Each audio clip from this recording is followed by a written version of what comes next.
Alors, bonsoir à tous et bienvenue dans ce troisième épisode de cette série concernant les temps de la fin et cette étude biblique qu'on aimerait faire avec Dimitri. Voilà, donc c'est Dimitri, c'est Nancy et c'est toujours la fin des temps et l'Église n'est pas prête.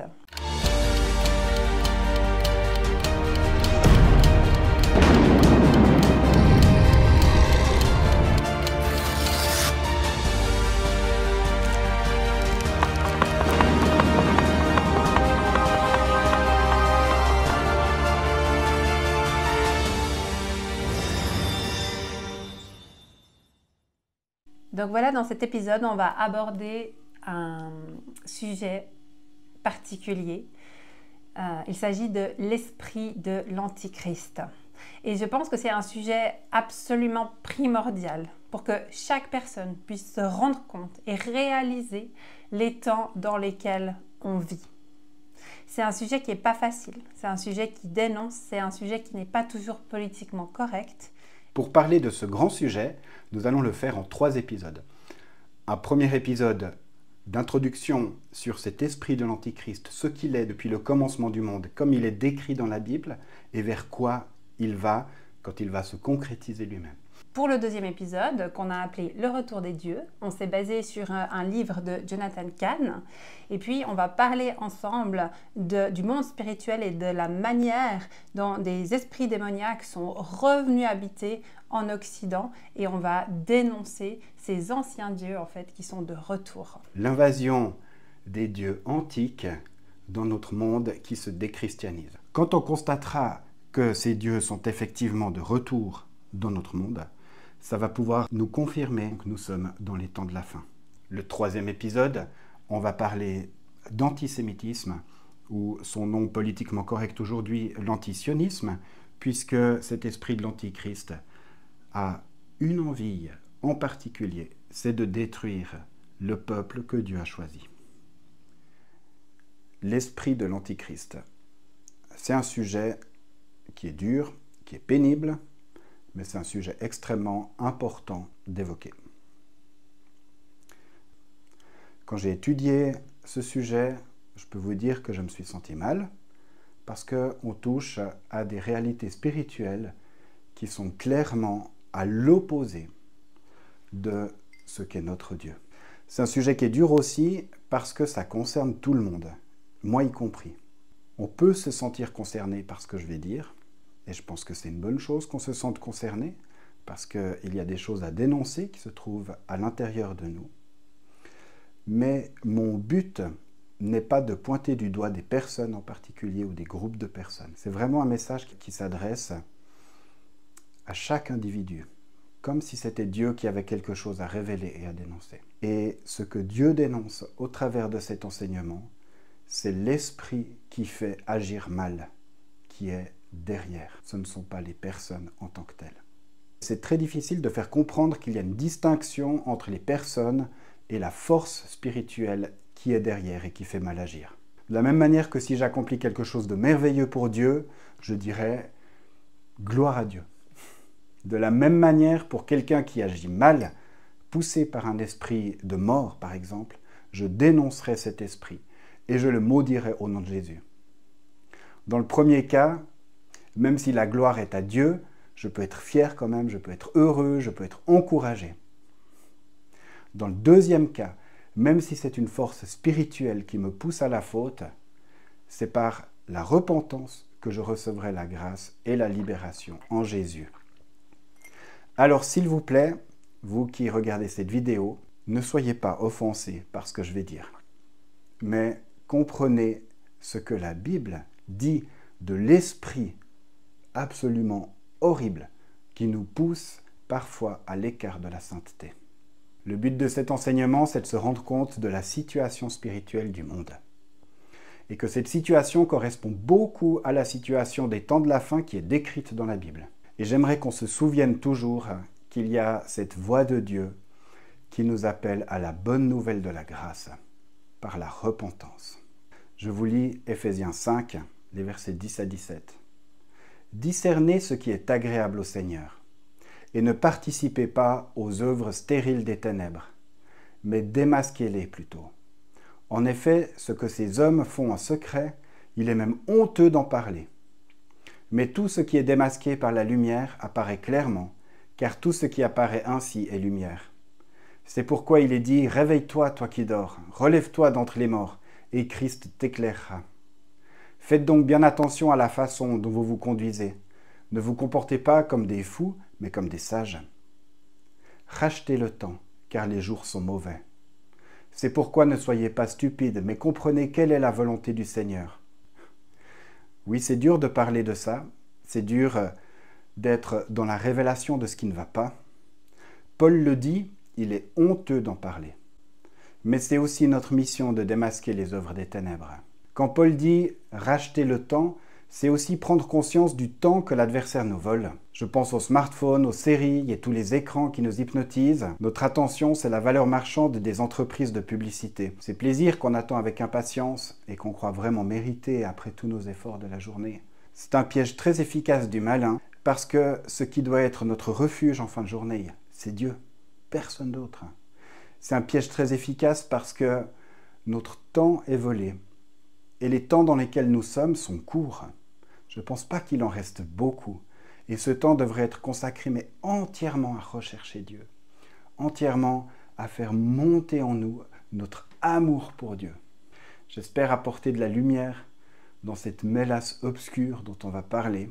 Je suis d'accord d'endurer le temps qu'il faudra sur l'esprit du mal, dans la honte s'il le faut, comme Paul le disait. Parce que le but, c'est que la lumière de Jésus brille et qu'on ait tous l'envie de se tourner vers lui avec l'espérance forte de sa venue. Je lis dans la première lettre de Jean, chapitre 4, les versets 2 à 6. « Bien-aimés, ne vous fiez pas à tout esprit, mais mettez les esprits à l'épreuve pour savoir s'ils sont de Dieu, car plusieurs prétendus prophètes sont venus dans le monde. Voici comment identifier l'Esprit de Dieu. Tout esprit qui reconnaît que Jésus est le Messie, venu en homme, est de Dieu. Et si un esprit ne reconnaît pas que Jésus est le Messie venu en homme, il n'est pas de Dieu, c'est l'esprit de l'Antichrist.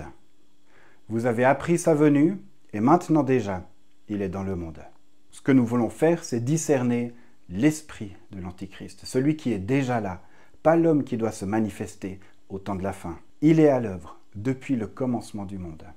Antichrist, ça veut dire simplement opposé du Christ. Il agit par des moyens diaboliques contre les plans de Dieu. Voilà donc le programme de ce soir, avec des sujets choisis pour mettre en lumière comment cet esprit mauvais et malin essaye de contrecarrer les plans de Dieu. Parce que oui, il y a deux camps. Ce n'est pas le bien contre le mal sur un plan d'égalité, parce que le Christ est opposé à une créature qui le singe. Il n'y a pas de commune mesure entre cet esprit diabolique et le Christ. Et pourtant, la Bible annonce, pour les temps de la fin, un rejet du Christ. Plus précisément, un rejet de la foi chrétienne. C'est ce qu'on appelle dans la Bible l'apostasie. Et cette apostasie, ce rejet de la foi, a des conséquences pour l'Église et pour les nations. Avant de se plonger à fond dans l'étude de cette apostasie et de ses conséquences, j'aimerais d'abord regarder ce qu'on sait à partir de la Bible, de ce que va faire cet esprit du mal quand il va prendre forme. Vous savez, quand l'Antichrist va surgir, qu'il va se dresser comme un faux sauveur du monde. C'est important de le faire parce que nous pensons que c'est pour bientôt. Et dans le temps actuel, si on sait vers quoi l'esprit du mal travaille, ça nous donne un indice pour veiller à ne pas entrer nous-mêmes dans ses plans. Alors voilà. Il y a cette volonté de l'Antichrist de singer Dieu. C'est pour ça qu'on a besoin de la révélation de la Bible, pour ne pas se tromper en voyant quelque chose se produire dans le monde. Parce que ça peut ressembler à quelque chose de bon, mais c'est le mal qui singe Dieu. Dieu, dans ses plans pour le monde, révèle l'établissement d'un royaume de paix avec le Christ comme roi. L'esprit de l'Antichrist, lui, il veut établir un système politique global sous sa seule domination. Il travaille d'arrache-pied aujourd'hui pour établir un système unique sur le plan politique, spirituel et économique. À l'émergence de l'Antichrist, toute la terre va se tourner vers lui et le prendre de gré ou de force, mais surtout par subjugation, comme chef politique et spirituel. Dans Apocalypse 13, 7 à 8, on a ces indications. La bête, l'Antichrist donc, elle reçut l'autorité sur toute tribu, tout peuple, toute langue et toute nation. Et tous les habitants de la terre l'adoreront, tous ceux dont le nom n'a pas été inscrit dans le livre de vie de l'agneau offert en sacrifice, et ceux de la création du monde. Et ce chef aura le pouvoir sur la capacité d'acheter et de vendre, sur l'économie donc. Un peu plus loin dans le texte, elle fit en sorte qu'on impose à tous les hommes, petits et grands, riches et pauvres, libres et esclaves, une marque sur leur main droite ou sur leur front. Ainsi personne ne pouvait acheter ni vendre sans avoir la marque, c'est-à-dire le nom de la bête ou le nombre de son nom. En parlant de cette marque, cette fameuse marque de la bête, on peut se rendre compte que c'est une prophétie qu'il y a 100 ans, on interprétait obligatoirement de manière symbolique. Aujourd'hui, la technologie nous fait voir une réalisation littérale possible. Il existe aujourd'hui des tatouages, des implants qui peuvent contenir des données, mais bien sûr, c'est toujours pour le bien de l'humanité qu'on invente des choses pareilles. Sur la question du gouvernement, je vous invite à voir comment les prémices sont visiblement en place. Il y a de plus en plus de prise de pouvoir par des organisations supranationales, que ce soit dans le domaine de la santé, de la justice, au travers des questions climatiques ou de migration. On voit aussi une tension croissante entre les souverainistes qui se battent pour laisser à leur pays la souveraineté et les globalistes qui œuvrent pour un chaos menant à la nécessité d'un gouvernement supranational. Sur la question économique, on voit aussi que cette vision apocalyptique se met gentiment en place. Je vois et je constate la disparition du cash.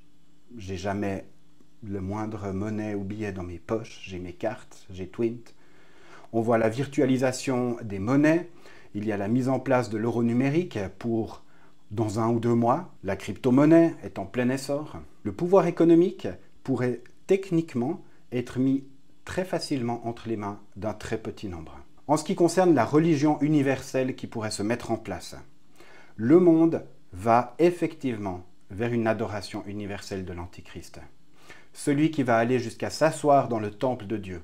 Daniel, dans l'Ancien Testament, en parle, de même que Jésus, Paul, les apôtres et Jean dans l'Apocalypse. Mais quelle religion pourrait être acceptée par l'ensemble du monde ? Je pense que c'est la religion des relativistes. Ce sont les branches modérées des religions qui disent que finalement tout se vaut. C'est des philosophies qui paraissent sages et qui sont recherchées pour favoriser la paix. Et c'est exactement le jeu de l'Antichrist. Son esprit est à l'œuvre, jusque dans nos églises chrétiennes, pour relativiser la vérité de Jésus, le Messie. Prenons par exemple la déclaration extraordinaire de François Ier. Il a parlé à un public de jeunes le 13 septembre 2024 à Singapour. Il s'adresse à des jeunes et il dit « L'une des choses qui m'a le plus frappé chez vous, les jeunes, ici, c'est votre capacité de dialogue interreligieux. Et c'est très important, parce que si vous commencez à vous disputer en disant « ma religion est plus importante que la tienne, la mienne est la vraie, la tienne n'est pas vraie », où cela nous mène-t-il ? Où ? Quelqu'un dans la foule répond « La destruction ». C'est ainsi. Toutes les religions sont un chemin vers Dieu. Elles sont, je fais une comparaison, comme des langues différentes, des idiomes différents pour y parvenir. Mais Dieu est Dieu pour tous. Et parce que Dieu est Dieu pour tous, nous sommes tous fils de Dieu. Mais mon Dieu est plus important que le vôtre. Est-ce que c'est vrai ? Il n'y a qu'un seul Dieu, et nous, nos religions sont des langues, des chemins vers Dieu. Certains sont sikhs, d'autres musulmans, d'autres hindous, d'autres chrétiens, mais ce sont des chemins différents. Understood ? Qu'est-ce qui a poussé un théologien aussi accompli à déclarer des choses pareilles, à faire un dialogue interreligieux aussi maladroit? Il va à l'opposé de l'enseignement de Jésus et de toute l'Église pendant 2000 ans. Jésus a dit « Je suis le chemin, la vérité et la vie. Nul ne vient au Père que par moi. » Comment un théologien investi de tant d'autorité sur la planète peut s'investir dans un dialogue interreligieux aussi maladroit et faux?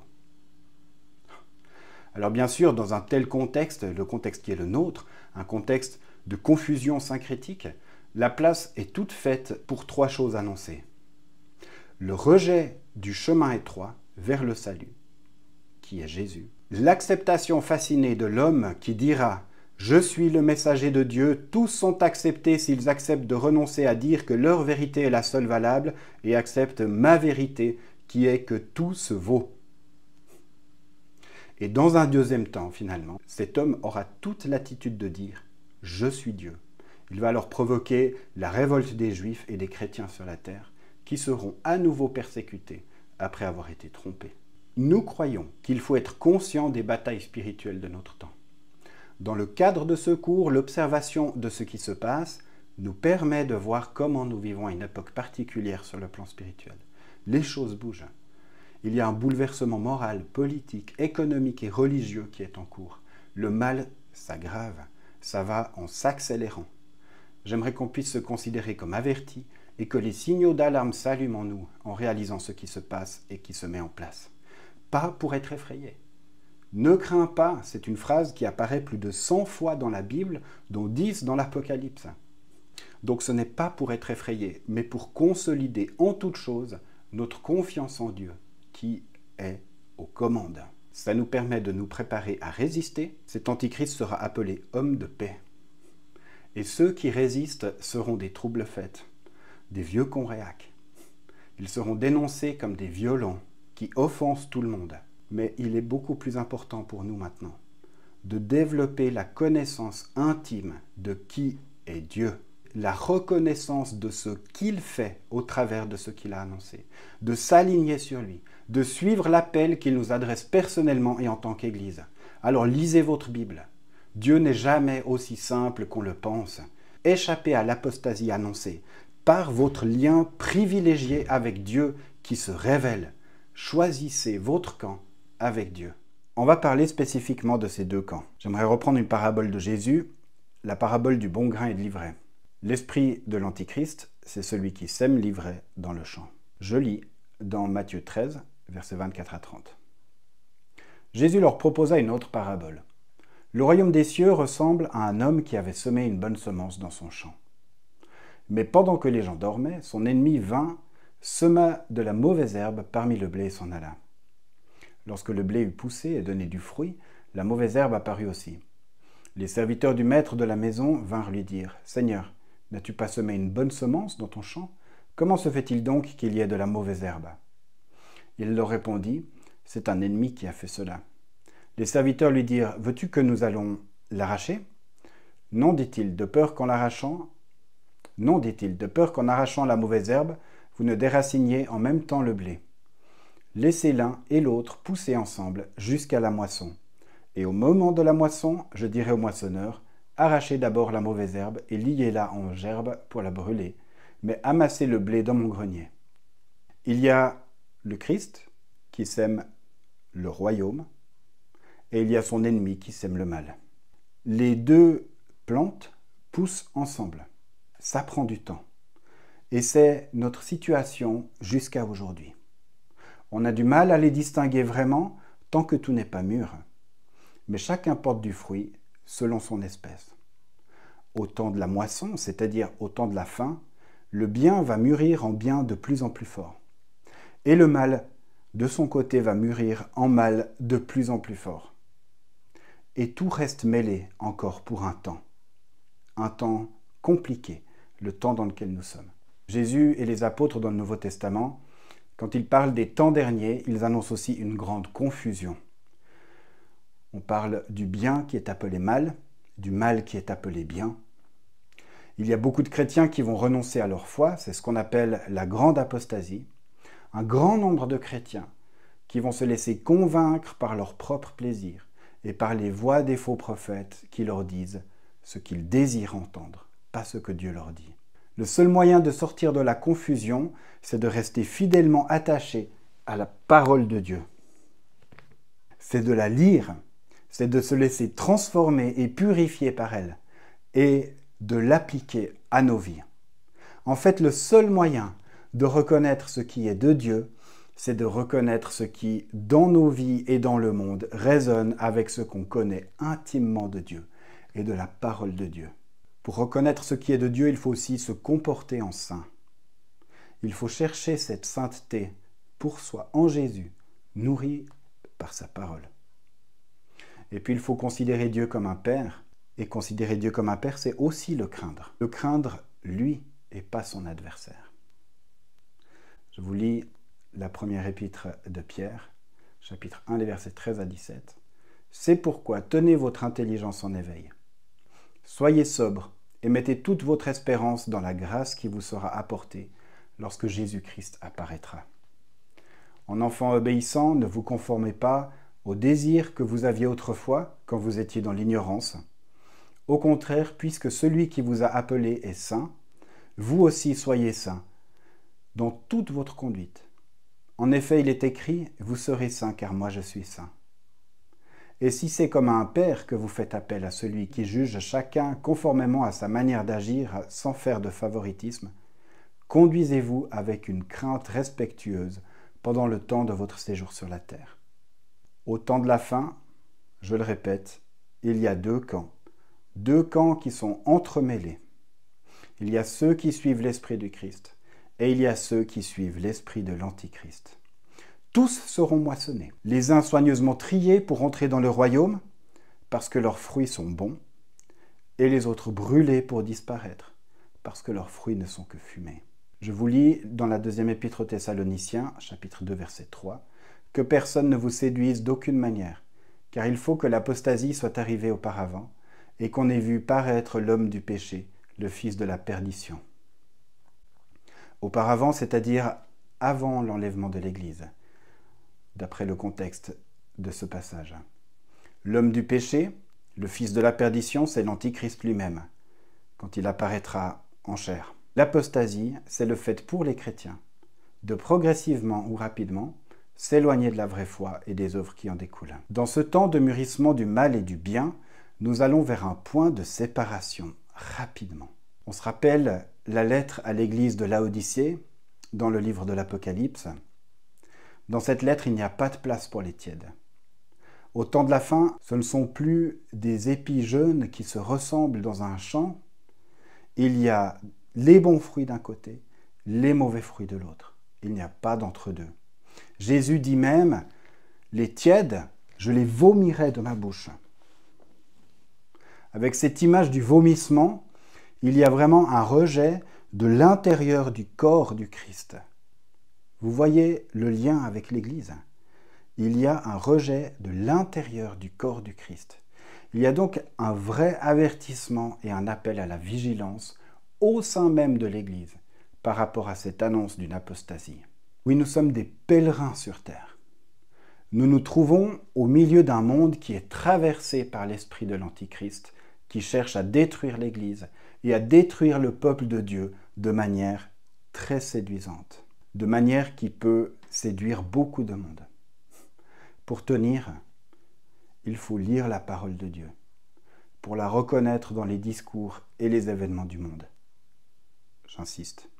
L'apostasie peut aussi concerner des nations, les pays au milieu desquels on se trouve. On peut penser à tous ces pays qu'on dit chrétiens. Des pays chrétiens qui aujourd'hui ont quitté le ferment judéo-chrétien qui a été leur force spirituelle pendant 2 millénaires. Sur le plan spirituel, le monde européen, et on devrait dire le monde occidental, est resté couvert et protégé pendant 2000 ans par son ancrage dans la foi chrétienne. Mais j'ai bien l'impression qu'aujourd'hui c'est fini. Qu'est-ce qui s'est passé ? Comment est-ce qu'on peut lire l'histoire spirituelle de ces derniers siècles pour comprendre notre situation aujourd'hui ? Comment est-ce qu'on en est arrivé là ? Je pense qu'au XVIIIe siècle, avec l'arrivée des Lumières, avec cette époque où on a redécouvert la force de la raison, qui est quelque chose en soi de bien, je crois qu'avec cette redécouverte, il y a aussi quelque chose de très mauvais qui est venu. C'est finalement d'ériger cette raison en divinité, et c'est de donner l'idée, de donner la possibilité de s'éloigner de la foi dans les mentalités. C'est un changement dans l'orientation spirituelle des peuples à partir de ce siècle-là. On a vu apparaître alors des théologies humanistes, des discours sur Dieu, mais uniquement à partir des hommes. Des théologies qui sabotent les fondements de la foi. Tout est remis en question. L'autorité de la Bible, la résurrection de Jésus, par exemple. Dans cette théologie, on rejette catégoriquement la possibilité de miracles surnaturels. Est-ce que tous ceux qui se disent chrétiens croient encore aux miracles? On devrait, c'est biblique. Il y a malheureusement de nombreux pasteurs même qui ont renoncé à y croire. L'enseignement qu'on trouve dans nos facultés de théologie en francophonie aujourd'hui est grave et rejette l'essentiel. J'en ai fait l'expérience quand j'étais étudiant. Ces facultés de théologie rejettent le fait que Dieu se révèle. Ils rejettent le fait que Dieu agit dans le monde. Ils rejettent le fait que Dieu appelle à la repentance en Jésus, le Messie. Mais revenons à aujourd'hui, dans nos pays chrétiens, et à leur rejet de leurs racines. Et puis, essayons de voir les choses d'un point de vue spirituel. J'aimerais qu'on s'arrête sur les 2 premiers psaumes. 2 psaumes qu'on peut lire ensemble. C'est comme s'ils formaient une unité alors qu'ils sont séparés en 2 chapitres. Quand on les lit ensemble, ils racontent prophétiquement beaucoup de choses. Je vous en lis une première partie. « Heureux l'homme qui ne suit pas le conseil des méchants, qui ne s'arrête pas sur la voie des pécheurs et ne s'assied pas en compagnie des moqueurs, mais qui trouve son plaisir dans la loi de l'Éternel et la médite jour et nuit. Il ressemble à un arbre planté près d'un cours d'eau. Il donne son fruit en sa saison et son feuillage ne se flétrit pas. Tout ce qu'il fait lui réussit. Les méchants, au contraire, ressemblent à la paille que le vent disperse. Voilà pourquoi les méchants ne résistent pas lors du jugement, ni les pécheurs dans l'assemblée des justes. En effet, l'Éternel connaît la voie des justes, mais la voie des méchants mène à la ruine. Pourquoi cette agitation parmi les nations et ces préoccupations dépourvues de sens parmi les peuples? Les rois de la terre se soulèvent, et les chefs se liguent ensemble contre l'Éternel et contre celui qui l'a désigné par onction. Arrachons leurs liens, jetons leurs chaînes loin de nous. Au début de ces psaumes, on a l'établissement des justes qui sont plantés tel un arbre solide. Au contraire, les méchants sont comme de la paille en vue du jugement. Ils n'attendent qu'un coup de vent pour s'envoler. Et puis plus loin, on a ce cri des rois des nations. Arrachons nos liens. Ces liens, qu'est-ce que ça peut être d'autre que les commandements de Dieu qu'on trouve dans sa parole, qu'il nous a révélés, qu'il nous a donnés pour nous bénir. Ces commandements, ce sont les racines solides des peuples chrétiens. Je pense qu'il y a un moment en particulier où ces liens ont été spirituellement rejetés par le monde occidental. Et je pense que c'est autour des manifestations de mai 68, dont un des slogans était « Interdit d'interdire ». Dit autrement, rejetons nos liens, rejetons les commandements de Dieu, rejetons ce qui nous contraint à agir bien. On peut faire un lien avec ce que Nancy a enseigné dans la vidéo numéro 2 sur les prophéties déjà réalisées. La chronologie est d'ailleurs passionnante, je vous le redis en quelques mots avec ce verset, Luc 21-24. Ils tomberont sous le tranchant de l'épée, ils seront emmenés prisonniers dans toutes les nations, et Jérusalem sera piétinée par des non-juifs jusqu'à ce que la période accordée aux nations prenne fin. Dans ce passage, Jésus a annoncé que Jérusalem serait entre des mains étrangères jusqu'à ce que la période accordée aux nations prenne fin. C'est comme s'il y avait un temps de grâce et de protection morale et spirituelle aux nations qui va prendre fin. Alors Dieu va les laisser se débrouiller. Il va les laisser se dépatouiller dans leur voie. Le signe de la fin de ce temps, c'est la fin de la domination étrangère sur Jérusalem. C'était en 1967. Et moins d'un an plus tard, moins d'un jour prophétique plus tard, il est proclamé qu'il est interdit d'interdire. Je continue la lecture des psaumes 1 et 2. Celui qui siège dans le ciel rit. Le Seigneur se moque d'eux. Puis il leur parle dans sa colère. Il les épouvante dans sa fureur. C'est moi qui ai établi mon roi sur Sion, ma montagne sainte. Je veux proclamer le décret de l'Éternel. Il m'a dit, « Tu es mon fils, je t'ai engendré aujourd'hui. Demande-le-moi et je te donnerai les nations en héritage, les extrémités de la terre en possession. Tu les briseras avec un sceptre de fer, tu les briseras comme le vase d'un potier. Et maintenant, roi, conduisez-vous avec sagesse. Juge de la terre, laissez-vous instruire. Servez l'Éternel avec crainte et réjouissez-vous tout en tremblant. Rendez hommage au Fils de peur qu'il ne s'irrite et que vous n'alliez à votre perte. Car sa colère s'enflamme rapidement. Heureux tous ceux qui se confient en lui. Cette libération antichristique est mise en opposition au Messie comme juge porteur de la colère de Dieu qui vient régner. Et Dieu se moque de cette libération. Il en rit parce que c'est ridicule. Mais les conséquences sont très importantes. Au temps de la fin des nations, Dieu dit « Ok, faites comme vous le jugez bon, mais subissez-en les conséquences. » Oui, Dieu est un Dieu patient, lent à la colère.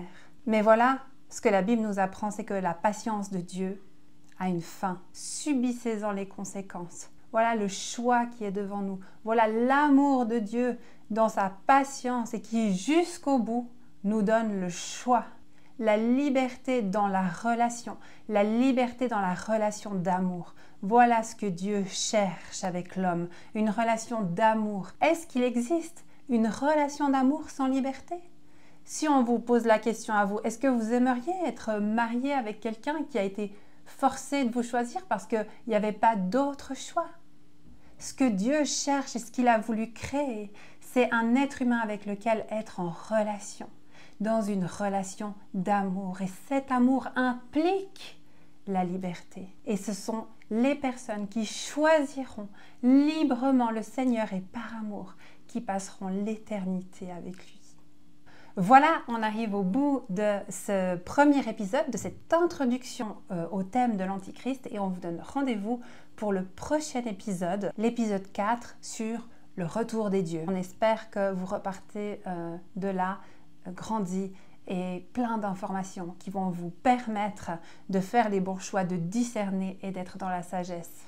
Et puis pour conclure, j'aimerais prier avec vous. Seigneur, on te prie pour chaque personne qui ont vu cet enseignement. Seigneur, merci parce que tu les as placés là et que ce n'est pas pour rien qu'ils sont là, que ce n'est pas pour rien qu'ils ont entendu ce qu'ils ont entendu ce soir, Seigneur.